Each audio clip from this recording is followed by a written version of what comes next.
أعوذ بالله من الشيطان الرجيم.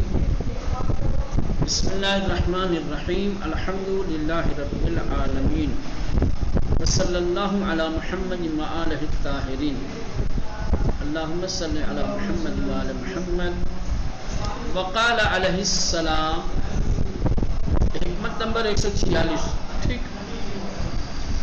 وقال علیہ السلام سوسو ایمانکم بالصدقہ وحسنوا اموالکم بالزکاة وادفعوا امواج البلاء بالدعاء.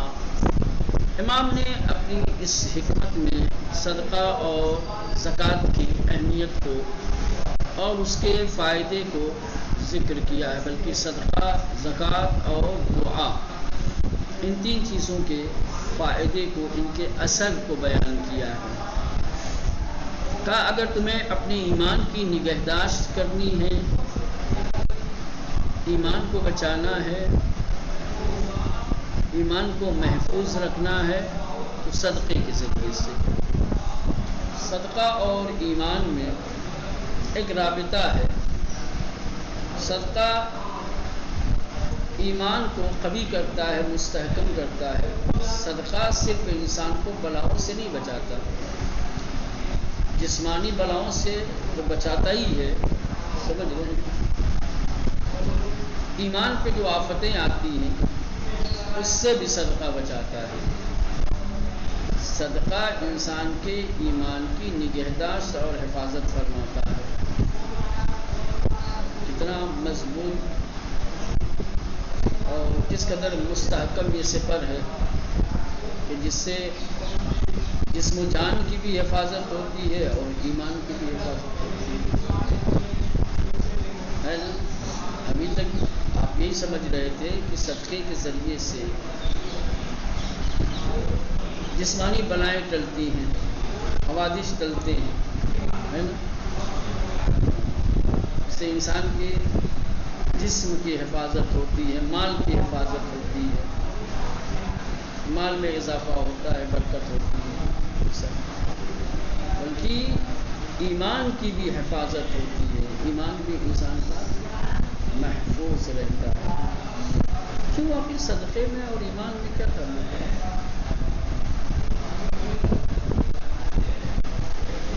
صدقے میں اور ایمان میں بہت گہرا تعلق ہے، بہت گہرا رابطہ ہے. ایمان کیا چیز ہے؟ حقیقت ایمان کیا ہے؟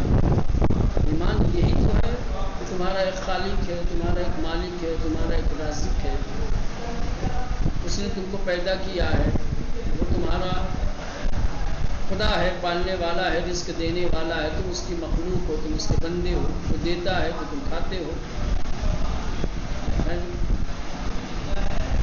صدقہ جو دے رہے ہو، یہ صدقہ کس کے حکم سے دے رہے ہو؟ وہی اپنے مالک اور اپنے رازق کے حکم سے. وَإِلَّا اگر اللہ نے صدقے کا حکم نہ دیا ہوتا تو صدقہ کون دیتا؟ لوگ یہی سمجھتے کہ صدقہ خسارہ ہے، صدقہ نقصان ہے، کیونکہ صدقے میں خرچ ہوتا ہے بھائی بالاخرے، اور بظاہر کوئی اس کا عوض تھوڑی ملتا ہے. یا صدقہ دیتے ہو، فرض کر لو 100 روپیہ آپ نے کسی کو صدقہ دے دیا تو کہیں سے 200 روپیہ آپ کی جیب میں آ جاتا ہے کیا؟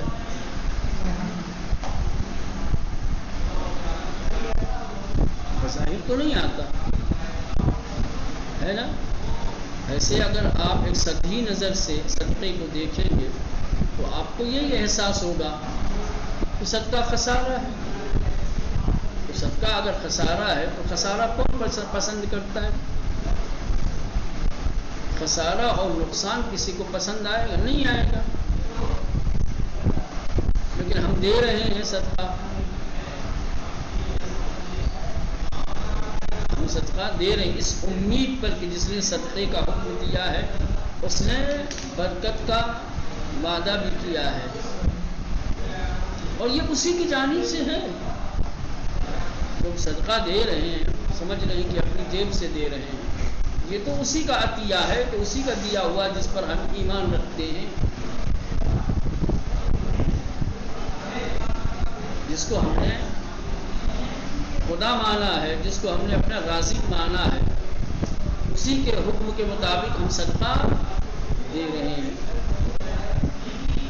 گویا صدقے کے ذریعے سے ہم اس کی خاص توجہ، اس کی خاص عنایت اور خاص لطف کی امید رکھتے ہیں۔ تو ظاہر سی بات ہے، جو مالک ہے، خالق ہے، رازق ہے، جب اس کے حکم کے مطابق ہم صدقہ دیں گے، اس کی خاص عنایت اور خاص توجہ ہمارے اوپر جب ہوگی تو وہ صرف مادیات کی طرف تھوڑی توجہ کرے گا، خالی دولت میں اضافہ تھوڑی کرے گا، صرف جان اور مال تھوڑی تمہاری دیکھے گا۔ اس کے نزدیک تمہارے جان مال سے قیمتی ایمان ہے تمہارا۔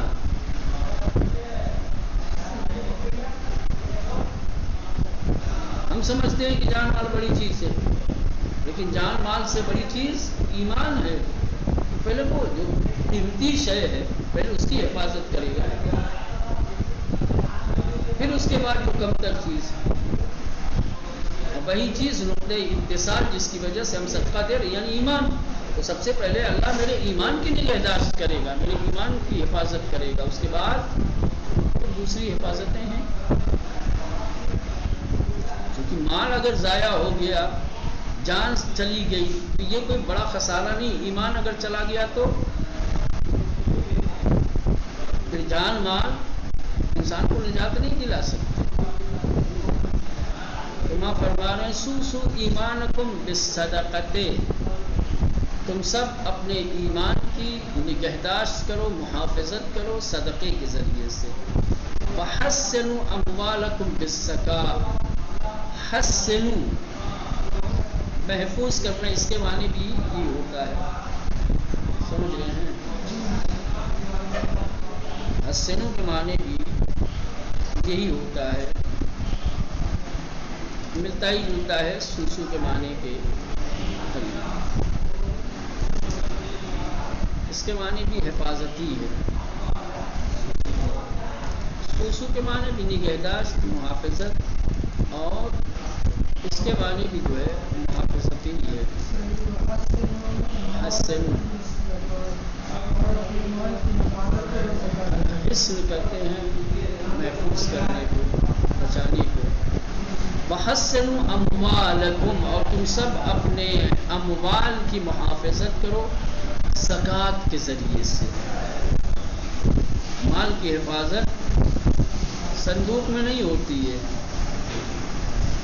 مال کی حفاظت لاکر میں رکھنے سے نہیں ہوتی ہے، مال کی حفاظت ہوتی ہے زکوٰۃ ادا کرنے سے۔ زکوٰۃ کا لغوی معنی کیا ہے؟ مولانا پڑھا کہ نہیں کتاب الزکوٰۃ؟ النمو۔ زکوٰۃ کا لغوی معنی کیا ہے؟ النمو، بڑھنا، رشد کرنا۔ دیکھا آپ نے پودا جو چھوٹا سا لگایا جاتا ہے تو بڑھتا ہے نا، اس کو کہا جاتا ہے نمو عربی میں، اور فارسی میں اردو کہتا ہے رشد کرنا، پرورش پانا، بڑھنا۔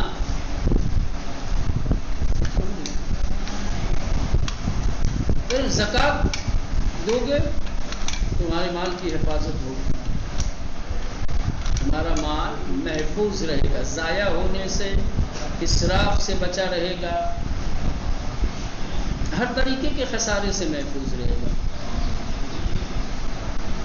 کیونکہ زکوٰۃ کیا ہے؟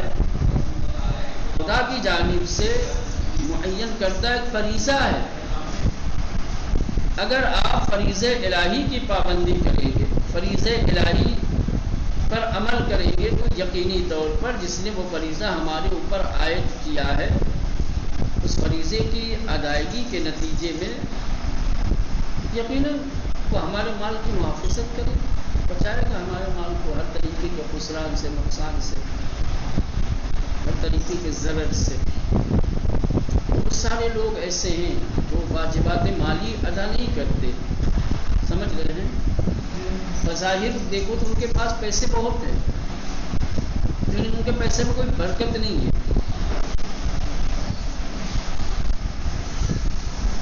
بہت ساری ایسی جگہوں پہ کہ جہاں فرض کر لیں 20,000 خرچ ہونا چاہیے تھا، وہاں کا 1,00,000 خرچ ہوتا ہے، لیکن کوئی احساس نہیں ہوتا.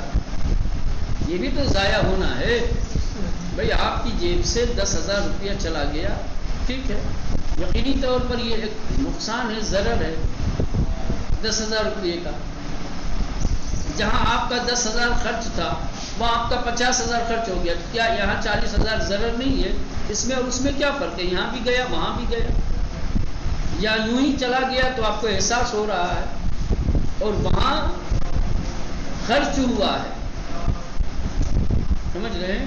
لیکن خرچ 50 کا تو تھا نہیں. وہ آپ کا کام تو 10,000 میں نمٹنے والا تھا، 10,000 اس کے لیے کافی تھا، لیکن 40,000 50,000 لگ گیا.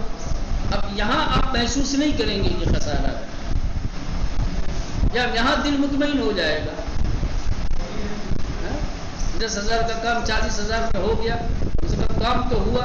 تو کام کی بنسبت جو ہے کام کی طرف دیکھ کر کے انسان اپنے آپ کو مطمئن کر لے جاتا ہے نا. لیکن اگر ایسے ہی چلا جائے جہاں کوئی کام نہ ہو تو وہاں جلدی اطمینان نہیں ہوتا ہے. لیکن ضرر دونوں جگہ ہے، نقصان تو دونوں جگہ ہے نا، کہ نہیں ہے؟ تو بہت ساری روایتیں احادیث ایسی ہیں کہ جس میں باقاعدہ طور پہ ذکر ہوا ہے کہ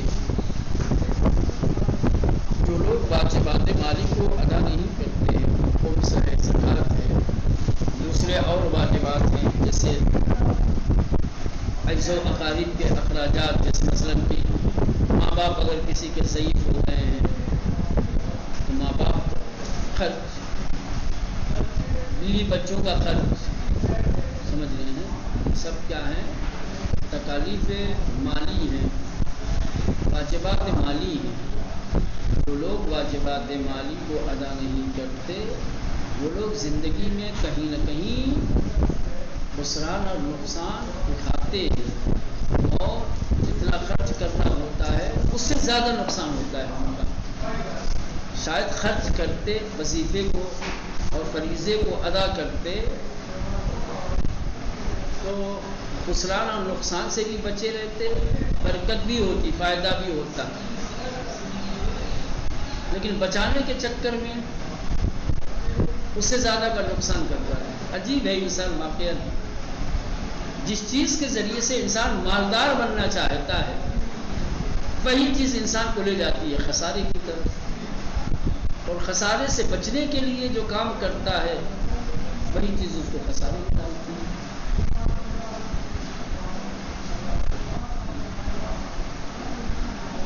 اب یہ واجبات مالی انسان ادا کیوں نہیں کرتا ہے؟ کیونکہ سوچتا ہے کہ اگر خرچ کریں گے تو مال میں کمی آ جائے گی، ہو سکتا ہے غریب ہو جائیں، مفلس ہو جائیں، ضرورت مند ہو جائیں. ٹھیک، محتاجی سے بچنے کے لیے، غربت سے بچنے کے لیے واجبات مالی ادا نہیں کرتا، اور یہی چیز اسے غربت میں ڈال دیتی ہے.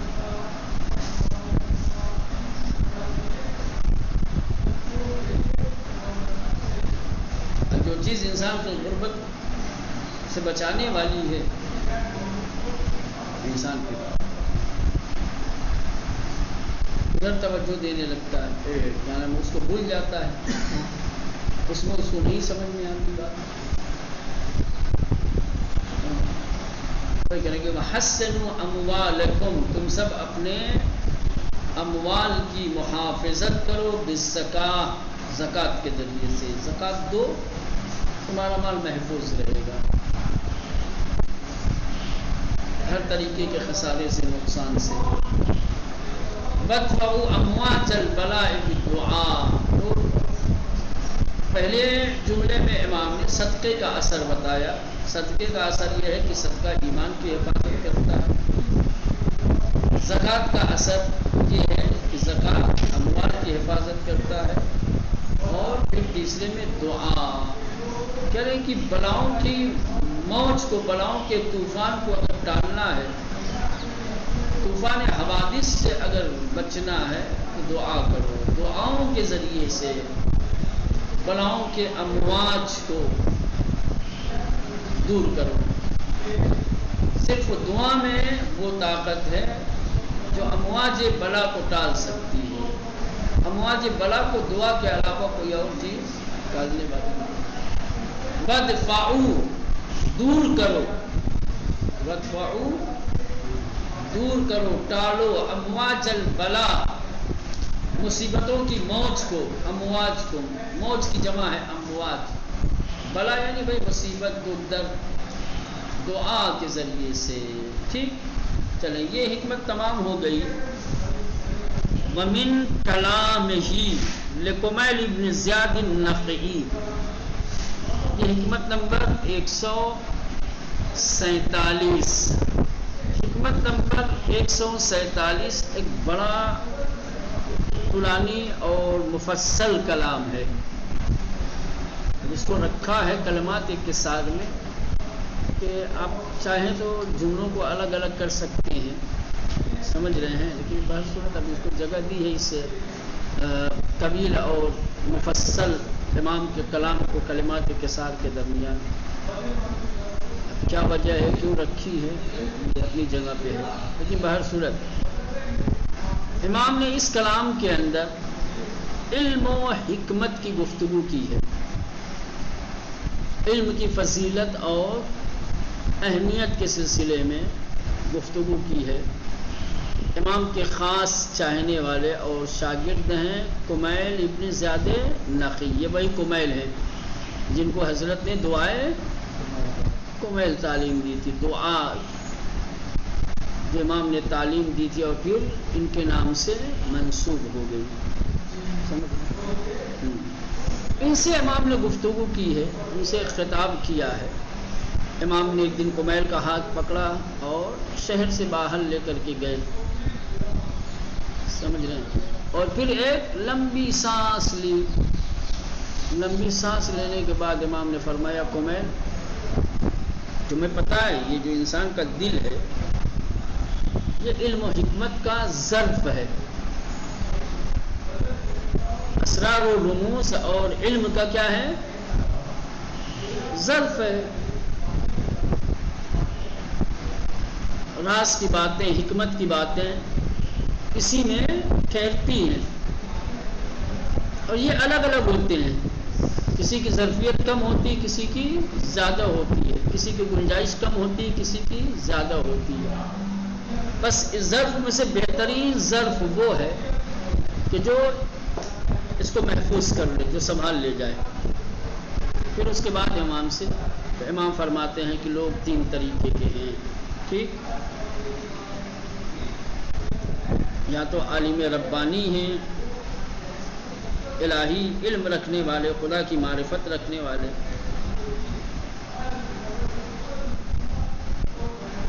دوسرا متعلم جو نجات کے راستے پر چلتا ہے، برقرار رہتا ہے. ایک عالم ربانی ہے جو خدا کی پہچان رکھنے والا، شناخت رکھنے والا، معرفت رکھنے والا ہے، خدا کی ذات و صفات و افعال کو پہچانتا ہے. دوسرے متعلم ہے کہ جو تعلیم حاصل کرتا ہے، نجات کی راہ پر جو گامزن ہوتا ہے. تیسرا عوام الناس کا. تیسرا گروہ جو نہ عالم ہے نہ متعلم ہے، یہ وہ پست گروہ ہے جو ہر پکارنے والے کے پیچھے ہو لیتا ہے. یہ بھیڑ جیسے ہیں، یہ بھیڑ جیسے ہیں جو چوپان بن جائے ان کا، جو جدھر ہانکتے یہ ادھر چلے جاتے ہیں. اس کی وجہ یہ ہے کہ نہ تو خود کسی سے نہ تو خود علم سیکھا ہے، نہ تو تعلیم حاصل کی، نہ پڑھا لکھا، اور نہ ہی کسی پڑھے لکھے کا ساتھ پکڑا. خود پڑھے لکھے ہوتے تب بھی سب کے پیچھے نہیں بھاگتے، کسی پڑھے لکھے کے ساتھ ہوتے تب بھی دائیں بائیں. اب یہ وہ باتیں ہیں عوام کے بیچ میں پڑھو تو عوام سمجھتی ہے کہ ہم پر طنز کیا جا رہا ہے. اپنی بڑائی اور اپنی فضیلت بیان کرتے ہیں. یہ حقائق ہیں، کیا کریں گے، نہ بیان کریں یہ سب چیزیں. اسی سے ہاں امام نے کیوں فرمایا ہے بھائی؟ امام نے فرمایا ہے تو ہم فرماتے ہیں نا. امام نے ضرورت محسوس کی ہے اس چیز کی. یہ وہ حقیقتیں ہیں، یہ وہ سچائیاں ہیں جس کی وجہ سے امام نفس عمیق اور ایک لمبی سانس کب لیتے ہیں؟ جب انسان کو کسی چیز کا درد ہوتا ہے، افسوس ہوتا ہے، جب ہے نا.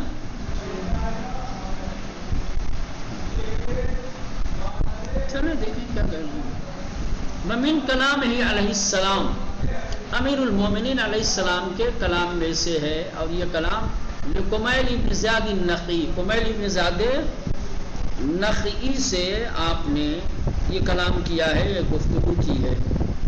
کمیل کہتے ہیں قال کمیل ابن زیاد اخذ بیدی امیر المومنین، امیر المومنین علی ابن ابی طالب، امیر المومنین علی ابن ابی طالب نے میرا ہاتھ پکڑا. اخذ لیا، پکڑا، بیدی میرا ہاتھ.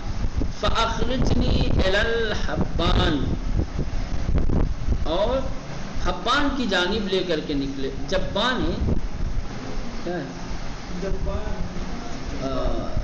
جبان یعنی قبرستان. فاخرجنی الی الجبان، اور پھر قبرستان کی جانب لے کر کے چلے. فلما اسحر، جب قبرستان سے اور آبادی سے باہر نکلے. فلما اسحر، جب آبادی سے باہر نکل گئے تو تنفس السعدہ، کیا ہے؟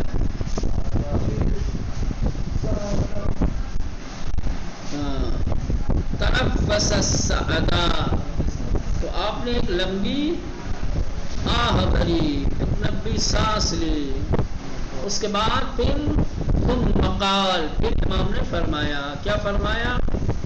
یا کمیل ابن زیاد، اے کمیل ابن زیاد، ان هذه القلوب اوعیۃ، بے شک یہ دل ظروف ہیں.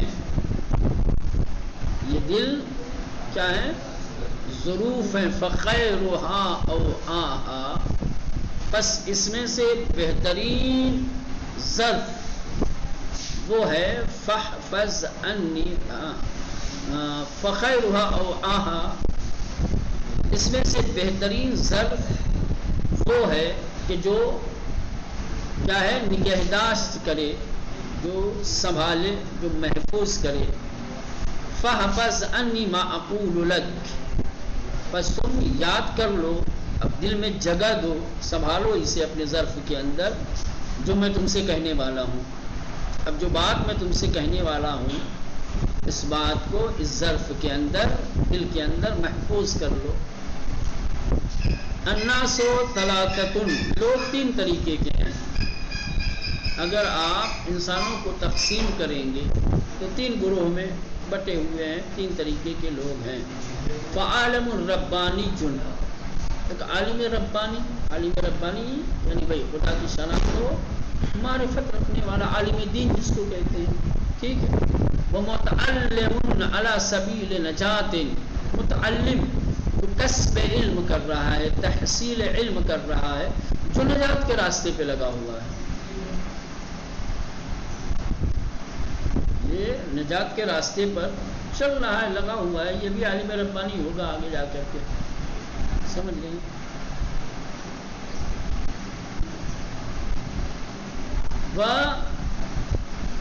وَحَمَجٌ رُعَاءٌ اتباع كل نائق، وَحَمَجٌ رُعَاء، اور تیسرا گروہ جو ہے عوام الناس کا، کیا ہے؟ عوام الناس کا ہے، جو نہ عالم ہے اور نہ ہی متعلم ہے. اور یہ پست گروہ ہے کہ جو اتباع کرتے ہیں ہر آواز دینے والے کی، ہر پکارنے والے کی، ہر پکارنے والے کے پیچھے چل پڑتے ہیں، نکل لیتے ہیں. یمیلون مع کل ریح، ہر ہوا کے رخ پر مڑ جاتے ہیں، یمیلون مائل ہو جاتے ہیں، مع کل ریح یہ ہوا کے رخ پہ چلنے والے ہیں، جدھر کی ہوا ہوتی ہے یہ ادھر جاتے ہیں۔ ہاں، لم یستزیع بنور العلم، نور علم سے فیض نہیں اٹھاتے، نور علم سے انہوں نے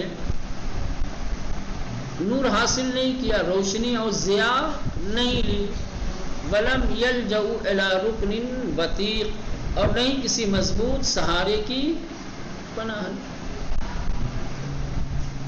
یہ تیسرا گروہ پسترین گروہ ہے، سمجھ رہے ہیں؟ یہ تھالی کے بیگن ہیں، بغیر پیدی کے لوٹا ہے۔ چلے کل باقی دیکھا جائے۔